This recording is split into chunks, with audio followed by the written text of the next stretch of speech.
Ito nga bang SMB ngayon ayon dun sa mga insiders sa kampo nila ay ready na mag-offer ng 3 kapalit para dito sa serbisyo ni Cedric Barefield na naglalaro para sa Blackwater Bossing. Ayon dito sa mga insiders sa kampo ng San Miguel Beer, kinukonsidera raw ng SMB na magbigay ng 2 players plus yung first round draft pick nila dito sa Blackwater Bossing kapalit ni Cedric Barefield. Yung mga players na ibibigay daw ng SMB, posible ayon dun sa mga reports ay itong si Jeron Teng at baka isama na rin daw ng San Miguel Beer itong si Mawala Tautua. Kapalit pa si Cedric Barefield plus meron pang first round draft pick na ibibigay ng SMB. Ang mangyayari daw dito ang San Miguel naman kapag nakuha si Barefield, kukunin naman daw si William Navarro at si Arvin Tolentino mula dito sa Northport para magkaroon naman sila ng ibang big man na tutulong dito kay Junmar Fajardo. Sa ngayon kasi itong San Miguel daw ay gusto na magdagdag sa kanilang lineup, pero depende pa rin yan kung mapapayag nila itong Blackwater.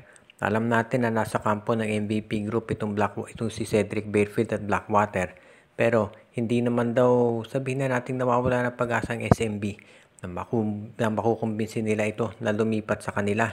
Dahil sa ngayon, itong San Miguel daw ay ready talaga na mag-offer ng malaking salary para dito kay Cedric Barefield para naman sabihin natin na maging maganda ang offer nila para makakumbinsi ito na lumipat. At kapag si Barefield mismo na nagsabi na gusto niya lumipat sa San Miguel, siguro ang tingin ng SMB mapipilitan ng Blackwater na i-trade dito dahil ayaw nilang mangyari yung katulad ng nangyari dito kay Mikey Williams.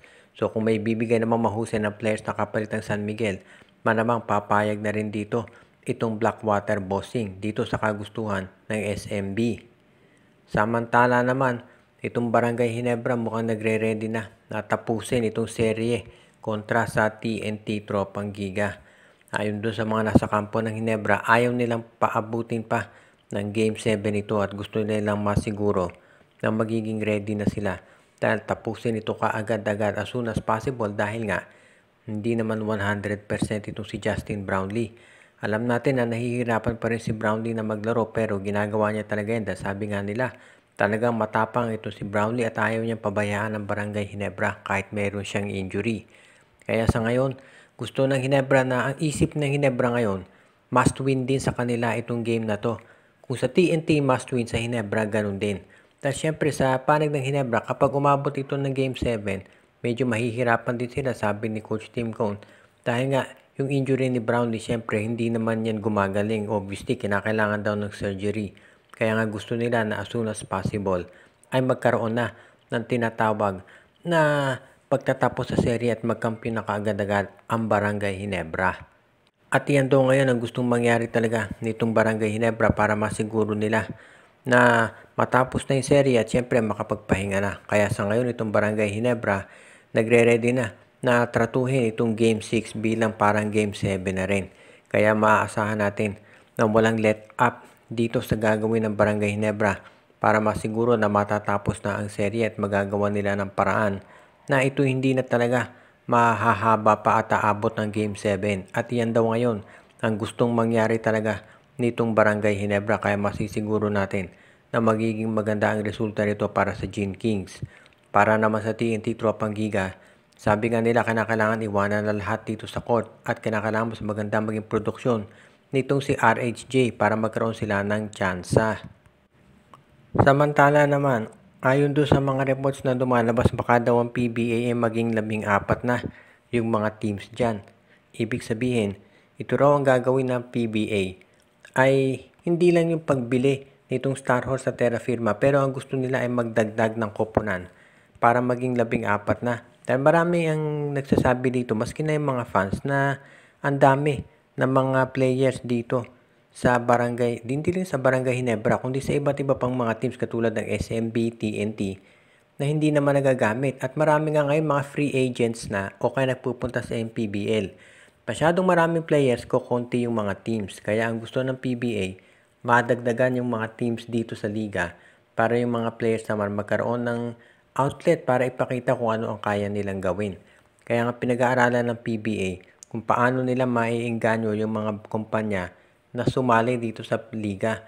Kasi syempre yung mga kumpanya ang gusto nila bumili na lang ng existing na mga koponan dahil mas mabilis ka makabubuo ng isang competitive squad kung meron ka ng mga star players dyan. Kasi kung magkakaroon ng dispersal draft, syempre ang iilagay dyan ng mga teams na yung mga players na hindi nila kinakailangan. Kaya sa ngayon, yan daw ang pinag-aaralang mabuti ng PBA kung paano nila magagawa na magkakaroon sila ng mas magandang sitwasyon para dito. Kaya sa ngayon, ito ang sabihin nating plano ng Board of Governors ang magdagdag ng 2 pang teams dito sa PBA. At kung yan ay matutuloy, sigurado na may engganyo yung mga fans dito at magkakaroon ng mas magandang resulta to para dito sa liga na matagal nang gusto na magkaroon ng additional na koponan. At sa ngayon, gagawa daw sila ng sabihin na natin paraan para ma-entice yung mga kumpanya na maglagay pa ng isa pang team dito sa PBA para masiguro na magiging maganda ang future ng liga. Samantala naman, ang huli nating balita ngayon ay dito sa Magnolia Chicken Templado o rather dito sa Converge Fiber Xers. At ang report ngayon kasing lumalabas, ito raw Converge ay baka kausapin itong Magnolia Chicken Templados para magkaroon ng isang trade dahil gusto raw makuha ng Converge itong si James Laput. Dahil dito sa Converge daw naghahanap sila ng isa pang big man na pwedeng maidagdag dito sa kanilang roster at itong si Laput yung isa doon sa nakikita ng Converge na pwede nilang magamit. Hindi maliwanag kung sino ang i-offer na kapalit pero baka si Jeyo Ambohot. Although parehong matangkad itong si Ambohot at itong si Laput, ang pinakaiba nila na itong si Laput ay isang defensive player na nag-ooperate sa loob ng paint. Samantala naman itong si Ambohot ay isang perimeter player na mayroong 3-point shot. So baka iyan ang dahilan kung bakit gusto itong i-trade ng Converge na naghahanap sila ng player na magagamit dito sa loob mismo ng paint para makatulong sa rebounding.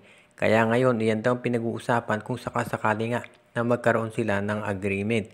Masasabi naman natin na ito'y win-win para sa dalawang koponan at hindi naman magkakaroon siguro ng issue pagdating dito sa pag-approve ng PBA dahil ang dalawa namang nasabing players ay halos pareho lang ng kanilang trade value.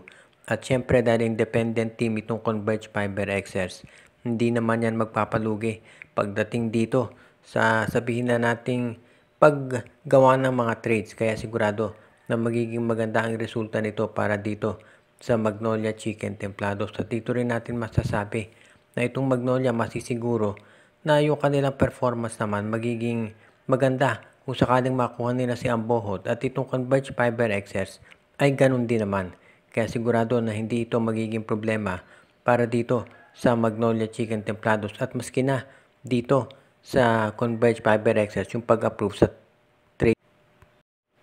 Shoutout kay RG Bueno at Dalina family, Romeo Conchada, pinabati din natin si Joshua Giray, Espejo at Rosales family, pati na rin si Katsakino Dukusin, Malyari Mascareñas, Dalmacio de Guzman, Michael D, Enju, Dexter Domer, pati na rin ang iba pa nating mga taga-subaybay katulad ni Ireneo Salangsang, Anthony Alon at iba pa.